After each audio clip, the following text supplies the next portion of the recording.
Can you imagine devoting your entire life to one place, only to have the people you love most try to rip it from you the moment you're alone? I'm Alina Monroe, and this farm was supposed to be my safe haven.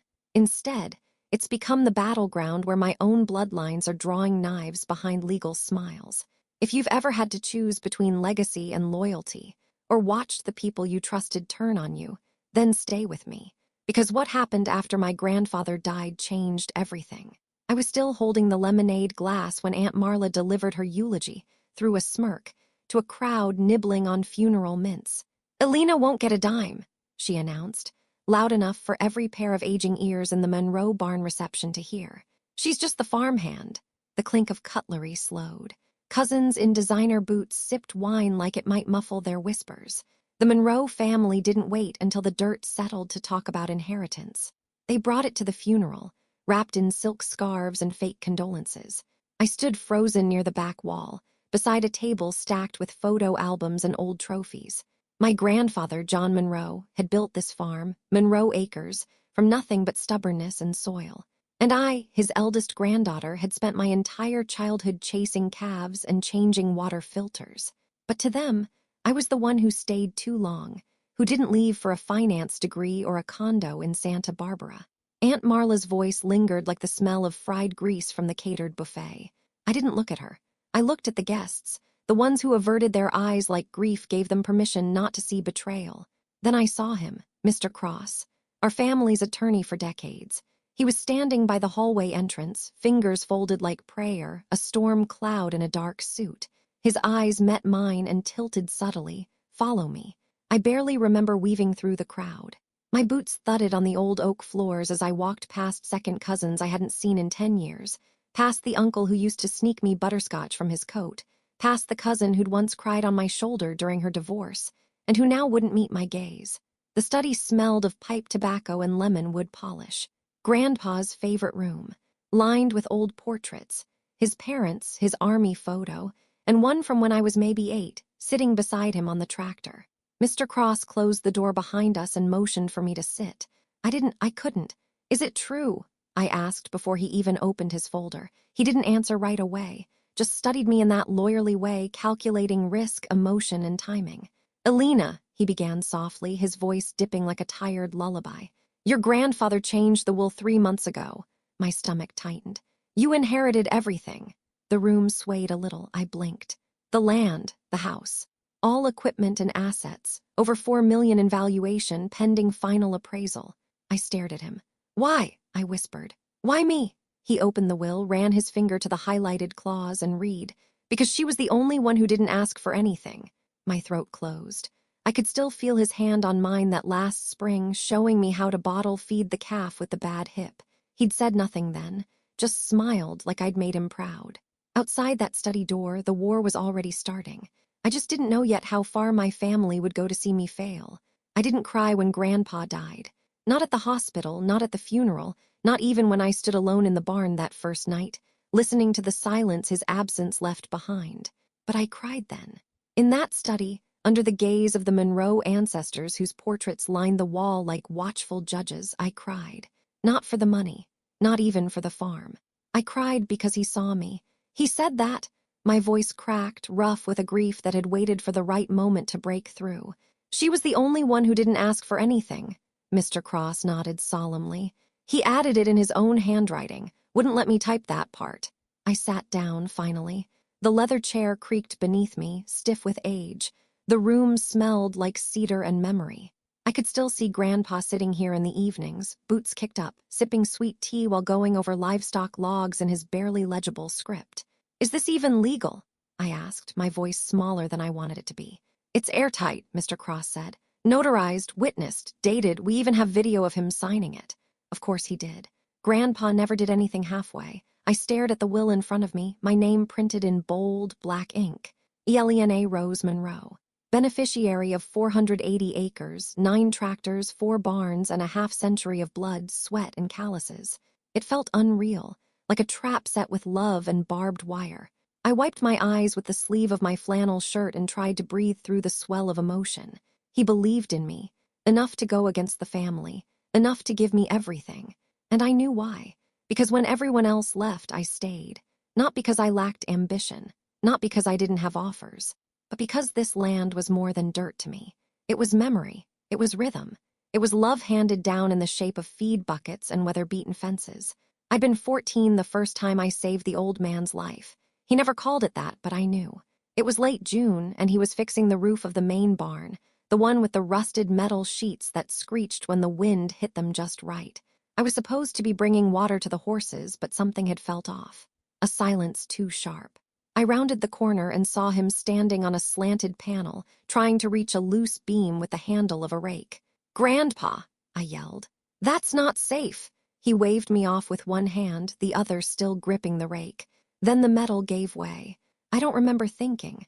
I just remember running to the grain lift crane, one he'd warned me a dozen times not to touch, and jerking the lever down. The pulley swung wide and fast, and by some miracle he grabbed onto it as the roof buckled beneath his feet. The whole barn shook. We both screamed. His was part surprise, part laughter. He hung there for a second, swinging like a cowboy in some twisted fair ride before dropping onto a stack of hay. When I ran to him, breathless and crying, he just grinned, rubbed the dust from his arms, and said, "Good girl." I got grounded for 3 days for using the lift, but he never fixed the controls. After that, he let me help with repairs, trusted me with more than chores, trusted me with the heart of the farm. That memory wrapped itself around me now like armor. I looked back at Mr. Cross. "They're going to hate me for this." He didn't lie. He just gave me a look that said he'd seen enough Monroe drama to know I wasn't wrong. "They'll contest it," I asked. "Maybe, but your grandfather planned for that." Of course he did. Grandpa always planned for storms. I stood up, straightened my shoulders, and took the will from the table. My hands were steady now. "Then I guess it's time I do the same." Because this farm wasn't just mine now, it was a promise. And I wasn't about to break it, no matter who turned against me. There's something about a memory soaked in adrenaline.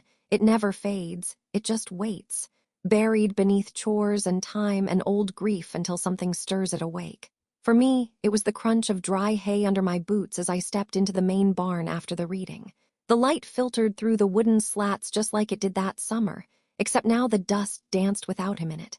I was 14 and stubborn as a sunburn. Grandpa had been patching the roof since dawn.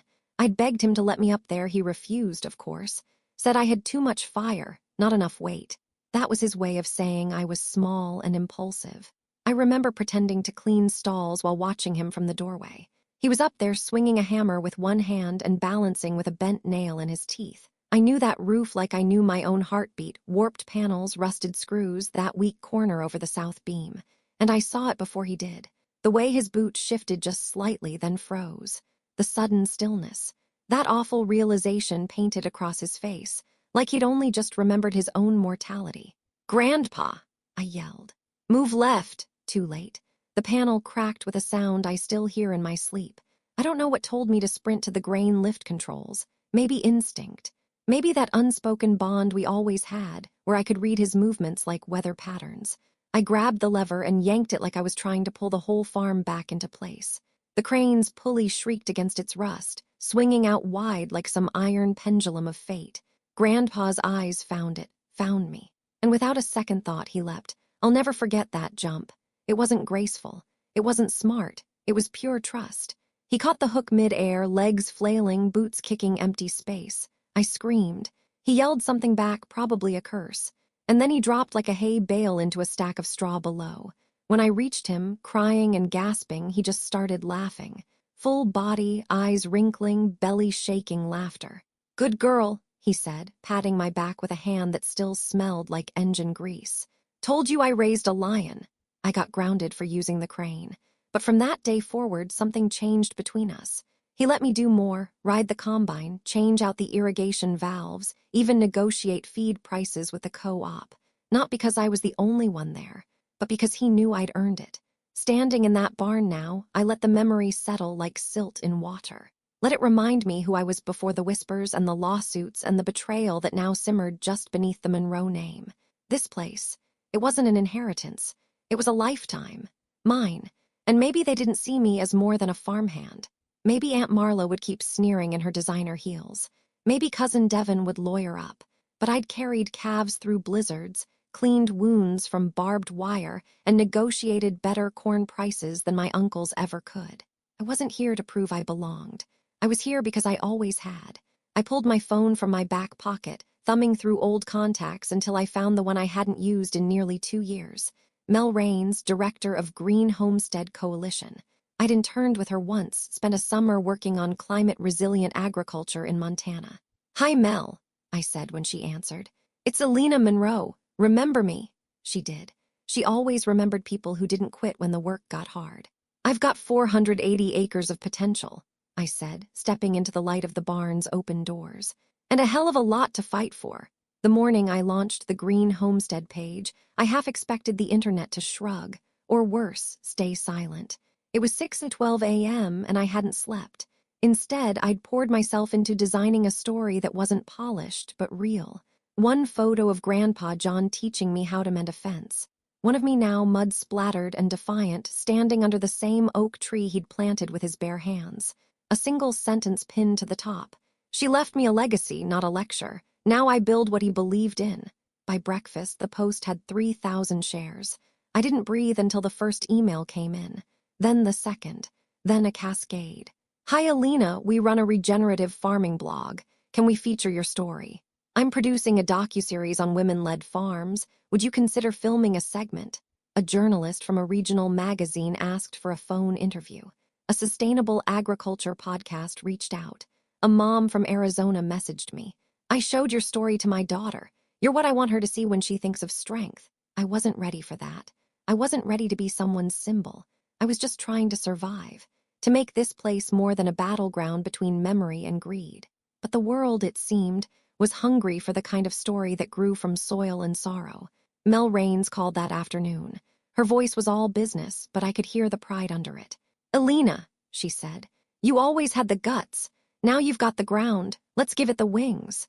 By week's end, Green Homestead was added to the NGO's network map, highlighted as their first certified legacy to sustainability transition site in the county.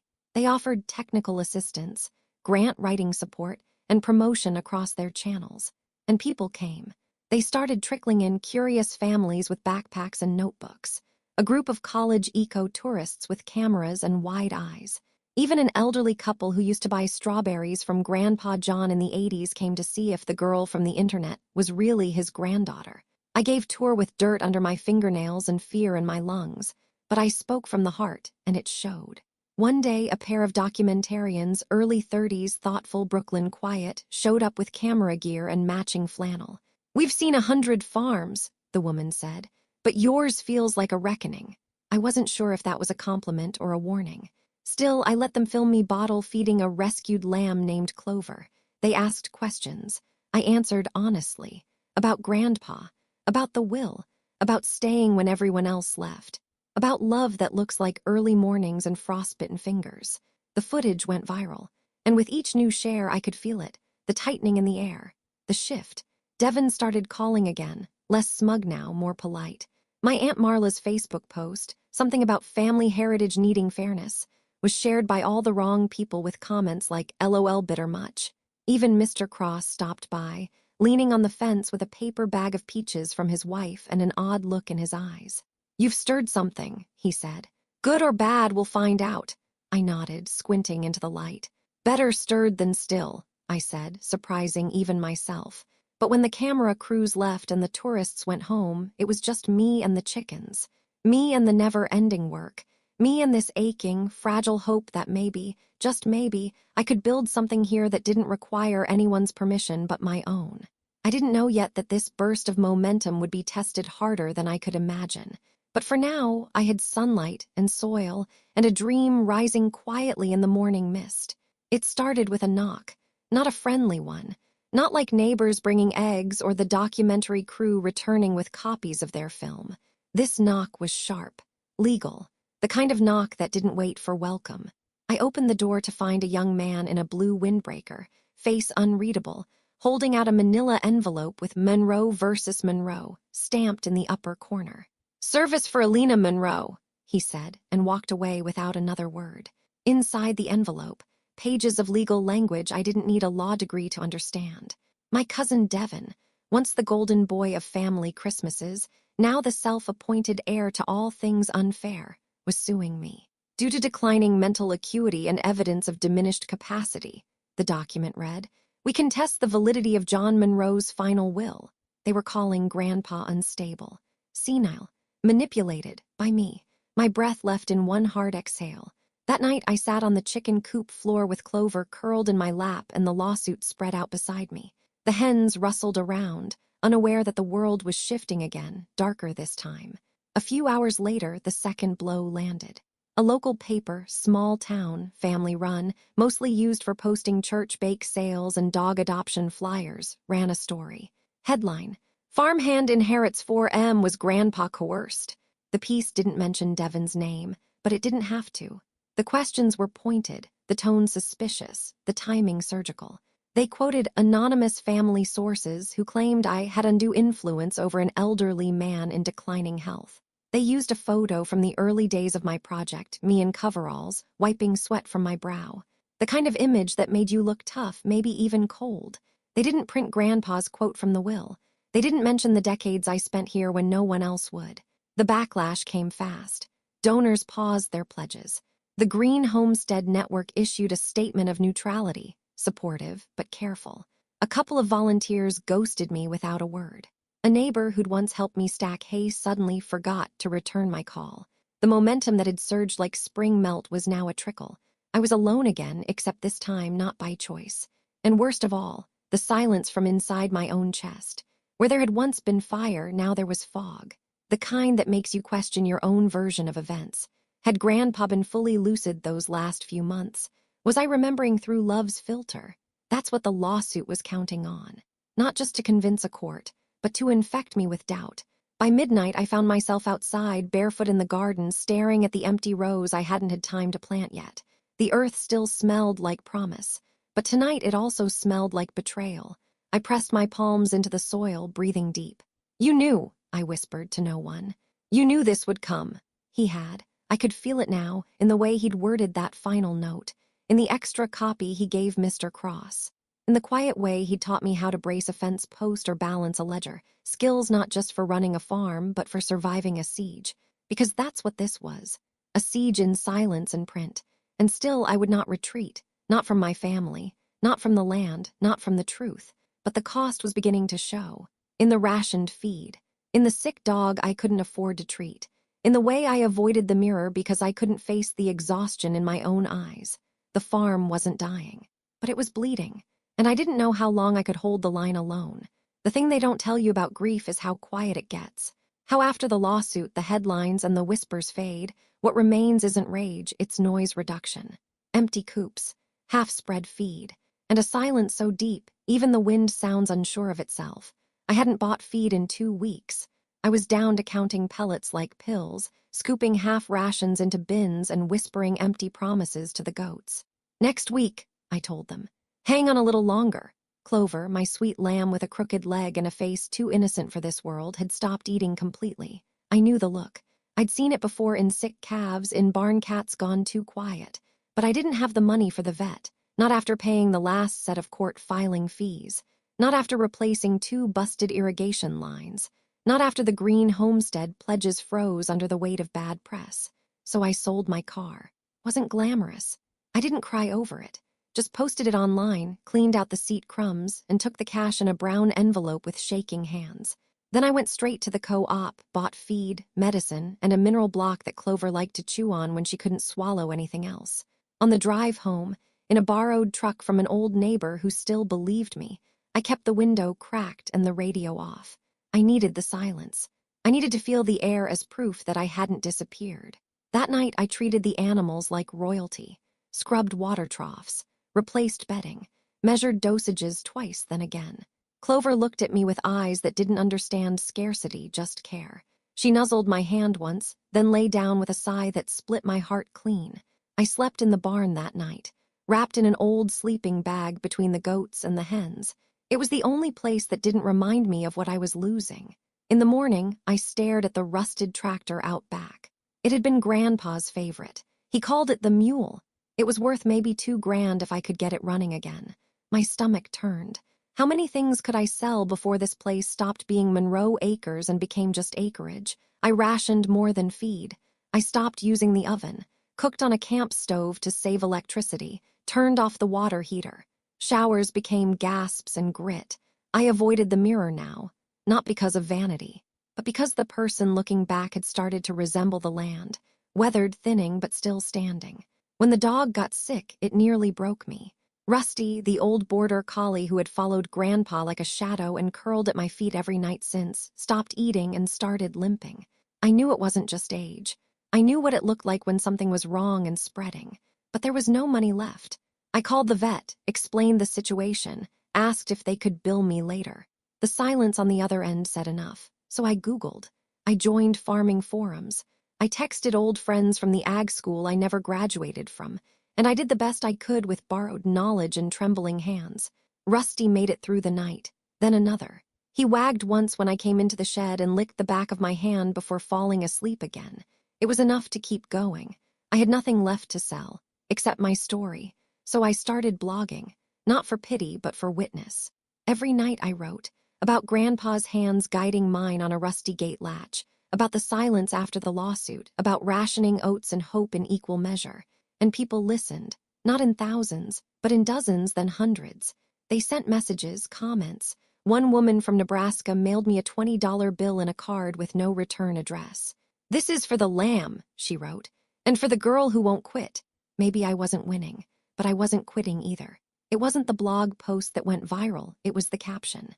Under a photo of me sitting in the coop, arms wrapped around Rusty, hay stuck in my braid and worry carved into my forehead, I wrote, "I'm not asking for handouts. I'm asking not to drown alone in the land I was raised to save." Someone reposted it, then someone else, then a senator's wife from Minnesota of all places. "This," she wrote, sharing it with her 80,000 followers. "This is America's heartland under attack. A woman, a farm, and a family legacy hijacked by greed. We need to talk about this." The internet did more than talk. They rallied. Donations began trickling in, small ones. $5, $10, $20. Some came with messages. "For the girl who stayed. My grandmother was pushed off her land. Don't let it happen to you. I believe you." The senator's wife invited me to speak on a live stream panel about agricultural sustainability. I hesitated. I wasn't polished. I didn't know how to talk like politicians did. But I said yes. Because desperation carves courage where comfort never could. I borrowed a clean button-down shirt, washed my hair in cold water, and spoke from the corner of my kitchen with the sound of chickens faint in the background. I didn't prepare a script. I just told the truth. I told them about Grandpa John, who taught me to respect the land like a living thing, about the lawsuit, about the nights I rationed feed, skipped meals, and slept in the barn because I couldn't face my own reflection. I told them I wasn't trying to win a war, I was trying to save a home. By the time the live stream ended, the Green Homestead donation link had crashed. People cared. Not all, not enough to erase the lawsuit or feed every animal, but it was something. One woman messaged me, an adjunct professor at a small college in Oregon. "Alina," she wrote, "your voice needs to be heard in classrooms. I teach sustainable agriculture, and my students need to see the human side of land stewardship." She offered me $200 to speak via Zoom. I accepted. Then another invitation came from Iowa, then Vermont, then a university in Georgia. Dr. Miriam Wells, my old mentor from college, emailed next. "Heard the buzz. We need someone last minute for our Ag Student Speaker Series. 5 cities, $12,000 total plus travel. Can you do it?" The answer rose in me like instinct. Yes. But the farm, I looked around. Chickens pecked at empty trays. Rusty lay curled on a blanket, breathing steady but slow. Clover still limped to the fence every morning, bleeding like I was her entire world. How could I leave? Then I remembered what Grandpa used to say when the crops were threatened. "Sometimes you gotta ride the storm to outlive the drought." So I packed a bag, asked a neighbor to check the animals, left detailed notes, maps of every feed bucket, medicine instructions taped to the fridge, and I got on a bus with a battered duffel and an aching heart. The tour was brutal. 5 cities in 7 days. Cafeterias, lecture halls. Students who barely looked up from phones until I told them about the lawsuit and they gasped. Professors who gave me polite applause but teary thank you emails later. Every night I called the farm. My neighbor said the goats were moody but fine. Rusty ate half a bowl. Clover had headbutted the barn door in protest of rationed hay. They were holding on. So was I when I returned. The mailbox was full. Some bills, some fan mail, and one card, no return address. Inside was a photo of my grandpa John at age 20 in uniform, smiling. A note scribbled on the back. He knew you'd outfight them all. Keep going. No signature, but I didn't need one. The fight wasn't over, but I wasn't alone anymore. I should have known the silence meant something was coming. When you live on a farm, you learn early. Nothing ever stays quiet that long unless it's waiting to break. The letter arrived 2 days after I got back from the speaking tour. Plain envelope, no return address. Just a seal from the county probate court and my name printed in the kind of font that makes your stomach turn. At first, I didn't understand what I was reading. Due to ongoing legal disputes and questions of estate validity, the court has appointed a temporary trustee over Monroe Acres until the resolution of Monroe v. Monroe. Trustee. The word sat like gravel in my mouth. It meant someone else. Some stranger in a suit with no history in these fields was now legally authorized to manage the farm.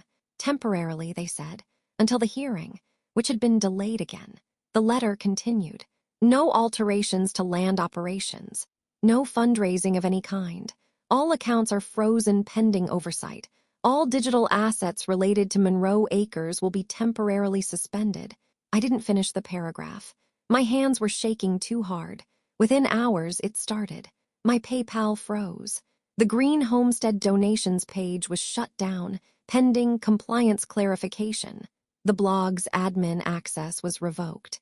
I tried logging into my own website dashboard, and it redirected to a county placeholder page with a curt message. This property is currently under legal review. They'd taken my passwords, every one of them. I stood in the middle of the coop, phone in one hand, blank screen in the other. The hens pecked at my boots, oblivious.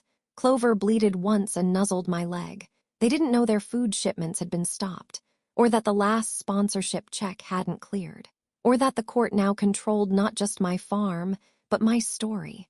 The farm became a ghost zone overnight. Volunteers backed out, legally advised not to associate with contested property. Emails from supporters went unanswered because I couldn't access the inbox.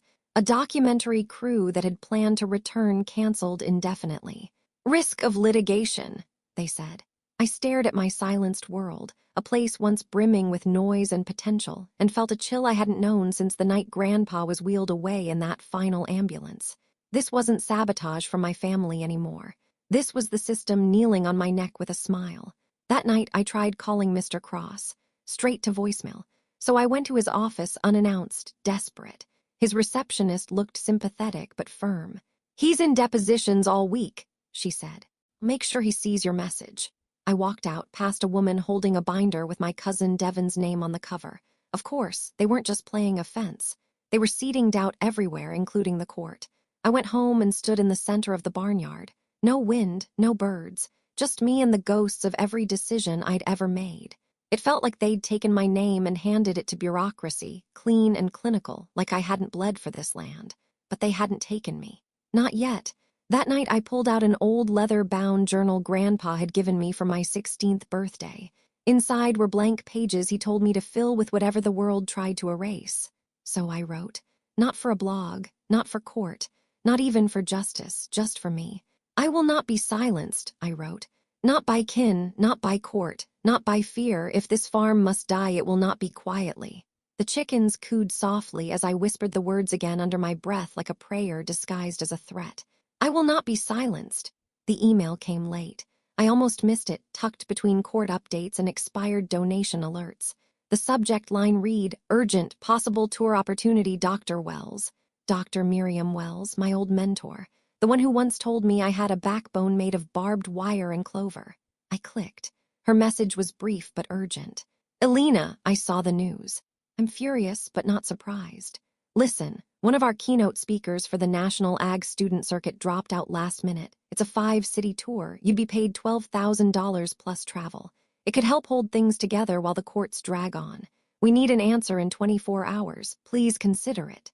I stared at the screen, my fingers hovering over the keys. 5 cities, $12,000, enough to feed the animals through winter, enough to pay a lawyer for another month, enough to stop choosing between medicine and seed. But also, 5 cities. 5 cities meant 5 absences. 5 weeks of turning my back on the one place that depended on me showing up every single dawn. 5 weeks of unanswered bleats, unattended stalls, and praying nothing broke while I was gone. I closed the laptop and walked outside. The moon was low, bright enough to cast shadows on the gravel. Rusty padded behind me, tail low but still wagging. Clover followed, bleating once like she always did when I wandered too far from the barn. I looked at them both, my 2 faithful shadows, the only ones who hadn't flinched when everything else did. "I don't want to leave you," I whispered, crouching beside Clover and pressing my forehead to hers. But I already knew I would, because fighting for something sometimes means stepping away just long enough to find the next breath, the next rope, the next way back in. The next morning, I called Dr. Wells. "I'm in," I said, my voice steadier than I felt. "When do we start?" "Monday," she said. "We'll book everything."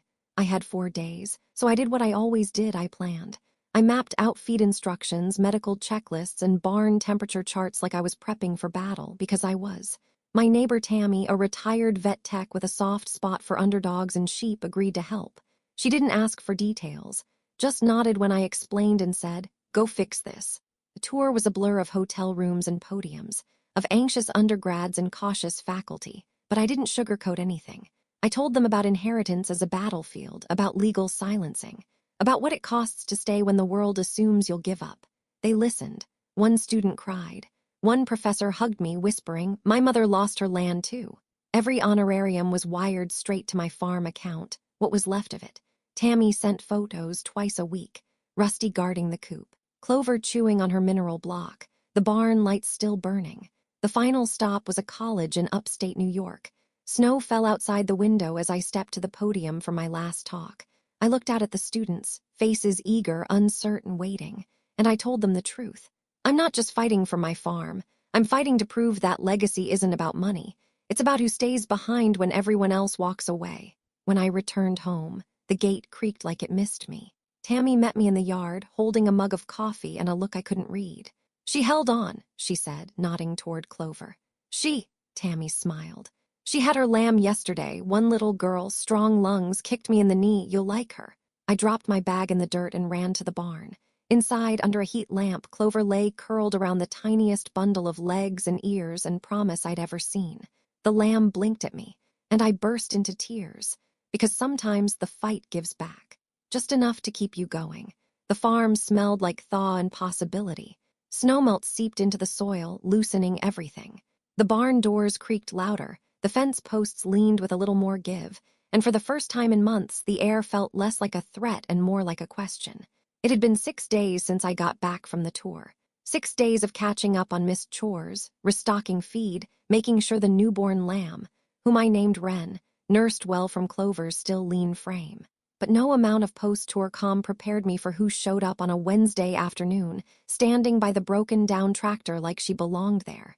Savannah, my cousin, the one who signed the affidavit against me, the one who used to braid my hair when we were kids and laugh until we cried at the fair. She looked different now. Expensive boots, sharper shoulders, chin lifted like she was bracing for rejection. "Didn't think you'd come," I said, leaning on the stall door.